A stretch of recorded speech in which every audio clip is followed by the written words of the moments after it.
আমি অনুরোধ করব ট্রেন জার্নিটি আরো বেশি নাজুক।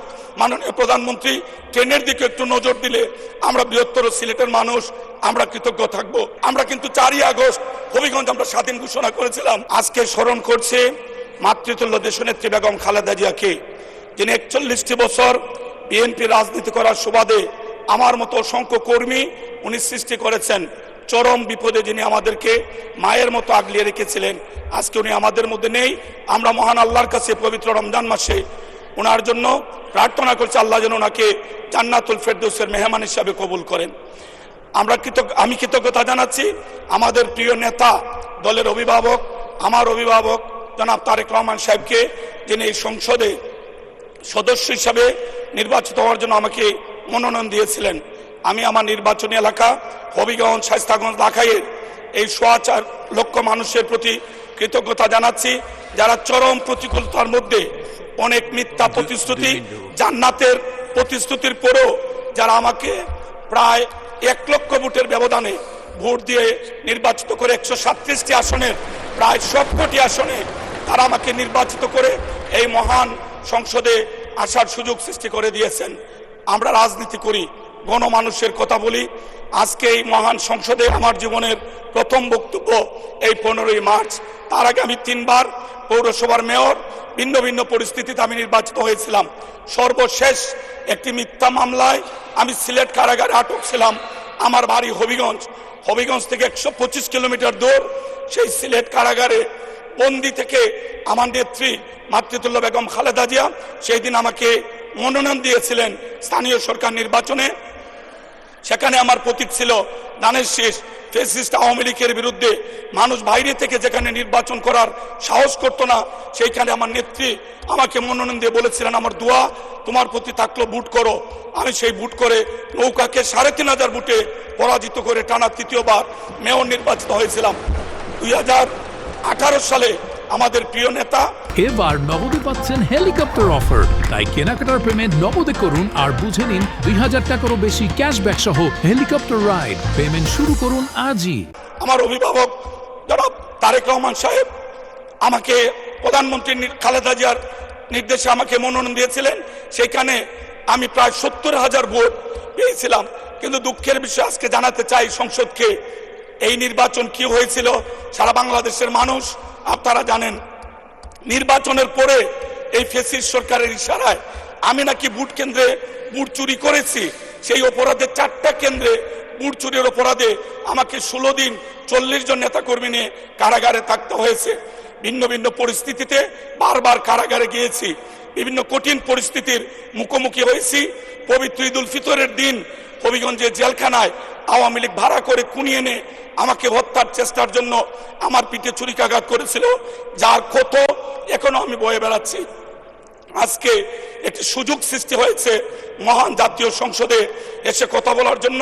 আমি সেই জন্য মহান আল্লাহর শুকরিয়া আদায় করছি, আলহামদুলিল্লাহ। মাননীয় স্পিকার, আপনার মাধ্যমে আমি মাননীয় প্রধানমন্ত্রীর দৃষ্টি আকর্ষণ করছি, আমরা সিলেটের মানুষ প্রায় 1.25 কোটি মানুষ আমরা সিলেটে বসবাস করি। সিলেট থেকে ঢাকা আমাদেরকে বাই রোডে আসতে হয়। আমাদের প্রিয় নেতা, দলের চেয়ারম্যান, দেশের প্রধানমন্ত্রী নির্বাচন পরিচালনার সময় একটি ছোট্ট মাইক্রোবাসে করে সিলেট থেকে ঢাকা এসেছিলেন। রাস্তার কি কষ্ট উনি নিজে উপলব্ধি করেছেন। আমাদের মৌলভীবাজার এবং হবিগঞ্জে আমাদের প্লেনের কোনো ব্যবস্থা নেই, কোনো এয়ারপোর্ট নেই। সুনামগঞ্জে কি অবস্থা, আমরা বাই রোডে আসতে হয়, আমাদের আসতে 6 ঘন্টা 7 ঘন্টা রাস্তার মধ্যে থাকতে হয়। আমরা অনুরোধ করব এই 6 লেন রাস্তাটি যত দ্রুত সম্ভব যদি সমাপ্ত হয় তাহলে আমরা সিলেটবাসী কৃতজ্ঞ হব। আমরা প্রত্যাশা করি, আমরা আশা করি প্রথম সিলেট ডিভিশনের 19টি আসনের মধ্যে 18টি আসন ধানের শীষে আমরা নির্বাচন করেছি এবং 100% আসনে আমরা নির্বাচিত হয়েছি। অতএব আমরা বরাবরই আমরা তো দাবি করতে পারি সিলেটের মানুষ ধানের শীষে ভোট দিয়ে আমাদের 18 জন এমপিকে নির্বাচিত করে মহান সংসদে কথা বলার সুযোগ সৃষ্টি করে দিয়েছেন।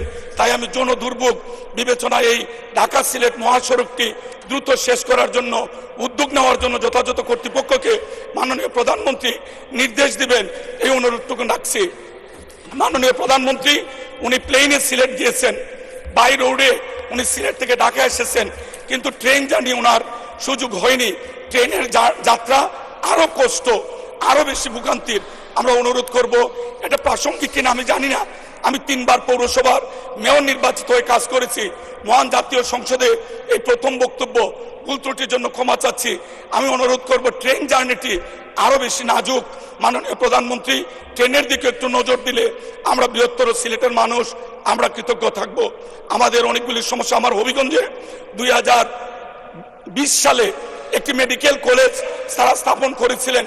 অবাক হবেন শুনলে, আজ পর্যন্ত সেই মেডিকেল কলেজের ভূমি অধিগ্রহণ হয়নি। এই আমাদের যে বর্তমান মেডিকেল কলেজ, সেটার 2টা ফ্লোর জোর করে দখল করে কেসির সরকারের প্রধানের নামে, হাসিনার নামে মেডিকেল কলেজটি তারা দিয়েছিলেন।